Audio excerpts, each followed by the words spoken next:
Today I'm going to talk a little bit about the difference between vegetarianism and veganism, because it's very often the case that these two get bundled together as if they're all one and the same thing. Now, if you look at what a vegetarian eats, what a vegan eats, you'll see that the major difference is that the vegans don't eat dairy products and eggs. Now you might wonder why this is so, because it's very clear that if you're going to eat meat, you need to kill an animal. But it's not so blatantly clear that if you're going to drink milk, you don't necessarily have to kill an animal. At least that's what everybody thinks. I'm recalling back when I was a child, I used to think there was such an animal as a milk cow or a dairy cow, and her purpose was to eat grass and produce milk. And we humans were doing these animals a huge favour by milking them, because if we didn't, then their udders would explode. Now, it was only later on that I realised just how ridiculous this actually is to be thinking in this way, because cows, just like every other mammal species out there, they only ever produce milk after they've given birth. And what happens to a cow in the dairy industry is that she's basically forced pregnant on what the industry calls a rape rack, and then 9 months later on, when she gives birth to her offspring, that offspring is physically forcibly removed from her, which is incredibly traumatic for both the mother and the child, and the mother will often bellow for days on end for that missing baby of hers.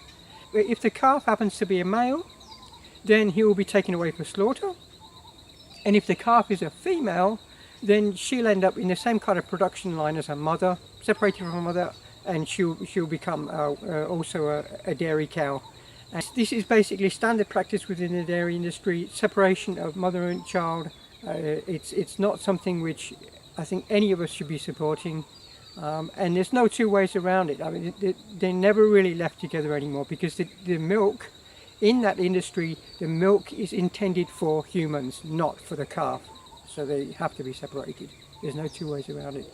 On the very rare occasions where the calf is allowed to stay with the mother for a period of days or possibly weeks, it wouldn't be much longer than that. It's sometimes, or quite often, the case that they put these diabolical little flaps on the calf's nose. They attach it to the nose, and the flap falls down over the mouth, so that when the calf tries to suckle from his mother, he's unable to do so because the flap is in the way. And the other thing about this, so diabolically evil really, is this contraption.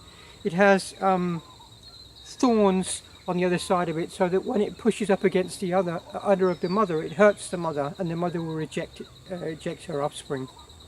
So that's why basically vegans don't support dairy and don't take any dairy, because at the end of the day, also, we have to realise that this forced pregnancy is a yearly thing for the cow. It only happens maybe 4 or 5 times at the most, and then the mother, she is also killed. Now, cows generally live between 20 and 30 years, and in the dairy industry, they're slaughtered no later than 5 years old. If you think that milk is innocent and that it's just an innocent white liquid that you drink, think again, because it's not. It's got blood behind it too.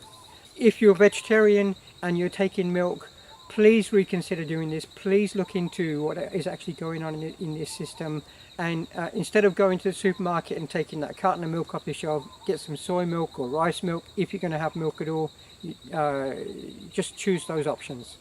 I have to say, there's a lot of vegetarians out there who actually do become vegetarians out of compassion for the animals, but they just don't realise that they're still supporting animal exploitation by being vegetarian and not vegan. Anyway, the other thing is the eggs. Now, eggs, most of the eggs that we find in supermarket shelves come from factory farms, where the chickens are in cages in huge halls, or if they're not in cages, they might be running around free on there, but there's actually so many of them in that hall. There could be 10,000 in one shed, that they can't move. But these ones that aren't in the cage are actually called free range, and that's to give humans this kind of feeling of, oh, everything is good free range, it's got to be good, isn't it? But free range label doesn't really mean anything. The state that those chickens are in is just as bad as the ones in the cage. Naturally, all birds lay eggs, and the fact that we've singled out chickens to be to produce eggs for us is kind of also something that's wrong with this world, really, that we single out these animals. And I'm actually getting eaten alive by mosquitoes at this moment. You wouldn't believe it. They're all over my oh, I've got thousands of them. I think I'm going to have to go in. Sorry about this. I chose the wrong time of day to do this. I'm going to have to stop.